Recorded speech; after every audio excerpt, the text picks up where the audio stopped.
Claudia Guerrero de Reforma le cuestionó al presidente López Obrador si tiene interés en que los elementos de la Marina y el Ejército continúen en las labores de seguridad pública después del 2024, cuando un artículo transitorio señala que deben cesar este tipo de operaciones.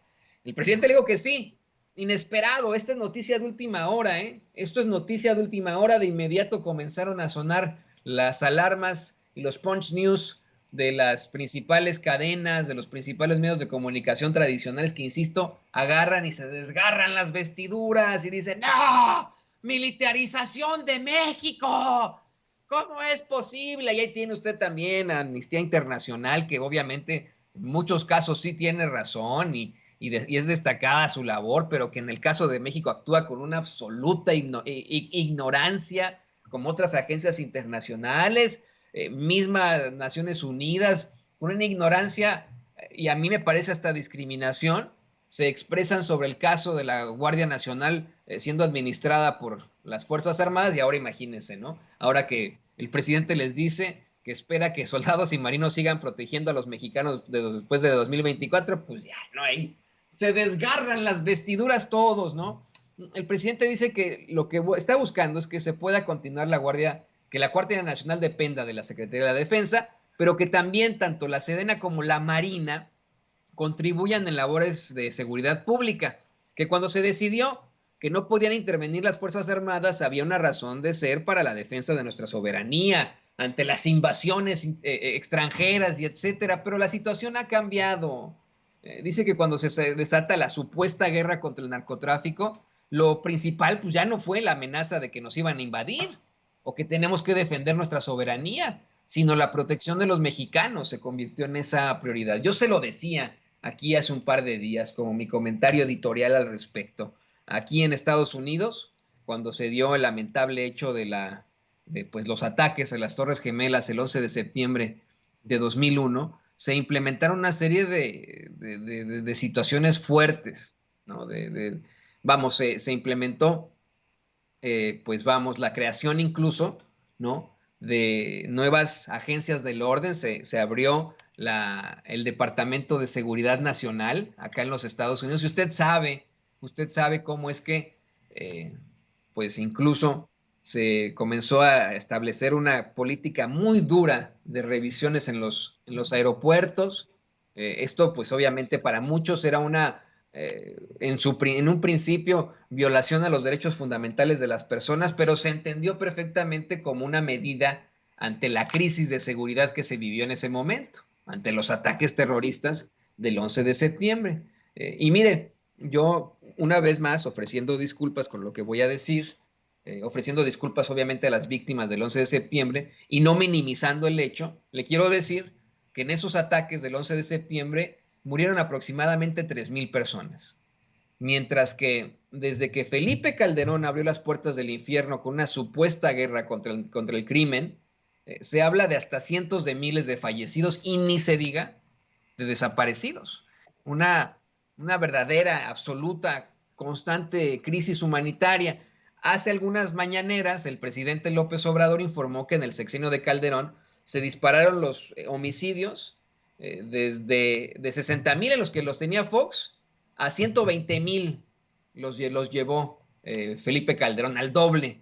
Con Peña Nieto se dispararon a 156,000 y ahora con López Obrador bajaron a 120,000. Pero imagínense, con estos datos tan horrendos, con este comparativo de cientos de miles de muertos frente a 3,000 muertos en los ataques del 11 de septiembre, obviamente que es necesario pensar en una política de emergencia. Esto así tendría que interpretarlo Amnistía Internacional o Naciones Unidas. Pero ven a México siempre hacia abajo, así como nos lo comentaban nuestros compañeros Jaime Hernández y Kurt Hackbart ayer sobre cómo los medios de comunicación acá en Estados Unidos, como el Washington Post o el New York Times, pues ven a México hacia abajo, nos minimizan, dicen, ay, sí, pues muertos en México nos vale. Pues no, chingada madre, ¿cómo les va a valer? Hay que enfrentar de alguna u otra forma a esta amenaza de inseguridad. O sea, fíjense, ¿no? Se quejan constantemente, eso es lo que más duele. Se quejan constantemente de la política de abrazos no balazos, de enfrentar las causas que originan el crimen. Dice, necesitamos acción. Y cuando hay acción de que, vamos, se implementa la creación de la Guardia Nacional, se busca que sea administrada por la Secretaría de la Defensa Nacional para evitar que haya corrupción o que caiga en manos de personajes como Genaro García Luna, cuando se habla de cómo es que se va a buscar que estas fuerzas del orden permanezcan en las calles para garantizar la seguridad, todavía después de 2024, se desgarran las vestiduras y hablan de militarización del país. No, no, es que esto es verdaderamente de locos. Así lo plantea hoy el presidente López Obrador. Puso el ejemplo de los hechos violentos de ayer en Ciudad Juárez para hablar de la necesidad de que intervengan las Fuerzas Armadas en las labores de seguridad pública. Dijo, ¿cómo lo hubiera hecho nada más la Policía Municipal ante la serie de ataques que hubieron ayer a la población civil en Ciudad Juárez, Chihuahua? ¿Cómo lo hubieran hecho? Por supuesto que se necesita en estos momentos y hasta que se pueda pacificar al país de la participación de las Fuerzas Armadas, ¿no? Así de sencillo. Mire, yo se lo he dicho una y otra vez. Vicente Serrano y su servidor, en un principio no estuvimos de acuerdo con que no regresaran las botas a los cuarteles, con que se mantuvieran en las calles. Pero, y el mismo presidente también, él lo dijo antes de que comenzara su sexenio. Yo me imagino que se dio cuenta de la situación que le dejaron.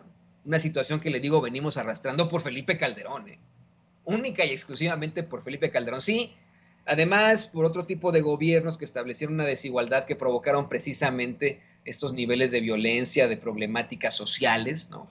Pero en estricto sentido, el que establece esta explosión terrible de maldad, pues es la apertura de las puertas del infierno con esa supuesta guerra. Digo supuesta porque, insisto, está detenido acá en Estados Unidos la mano derecha de Felipe Calderón, quien fuera su secretario de Seguridad Pública, disculpe usted, con el que jugaba a las escondidillas y al gocha en Los Pinos, Genaro García Luna, está detenido aquí en Estados Unidos, acusado de conspirar para traficar cocaína y de recibir millones de dólares de un cártel para que les permitiera operar libremente. ¿Cómo va a ser una guerra? No, pues no fue una guerra a algunos, digo, a muchos fue a algunos, no a todos. Eso es lo que cuestionamos aquí en Sin Censura. Por favor, hay que ser muy, muy claros. Y yo le decía eso. Cuando nos oponíamos en un principio nosotros a que continuaran las botas en las calles, todavía no se daba a conocer esto de Genaro García Luna, Todavía no se daba a conocer en el juicio de Joaquín El Chapo Guzmán que el expresidente Enrique Peña Nieto, se lo dijo un testigo en ese juicio, había recibido sobornos del crimen organizado. Todavía no sabía nada de eso. Hoy que vemos y sabemos cómo hubo una infiltración absoluta del crimen en el gobierno de México durante varios sexenios, no nos queda más que decir sí, no podemos dejar a la seguridad en manos de pinches políticos corruptos, que mejor quede en manos de alguien a quien confiamos, de una fuerza en la que confiamos, que son nuestras Fuerzas Armadas. Y se lo decía yo, desafortunadamente han utilizado a las Fuerzas Armadas para situaciones terribles, situaciones de las que muchos de ellos pues tuvieron que sufrir como un infierno incluso, ¿no? Después de lo que hicieron. Yo no sé a qué le tienen miedo de que la Guardia Nacional pase a manos del ejército, pase a la administración del ejército, o que continúen las botas en las calles después de 2024. Dicen, ¿qué va a pasar si llega otro Calderón?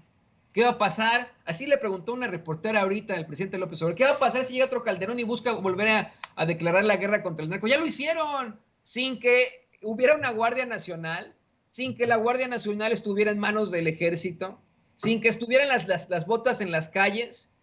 Ya utilizaron al ejército para masacrar a estudiantes en 1968, también el 71, para realizar una serie de masacres contra indígenas en otros sexenios, para violar a una anciana en la Sierra de Guerrero, a la que según Felipe Calderón había perecido, había fallecido por una gastritis. Imagínense, es que esto da un coraje, ¿no? Un coraje. Ya lo hicieron. ¿A qué le tenemos miedo?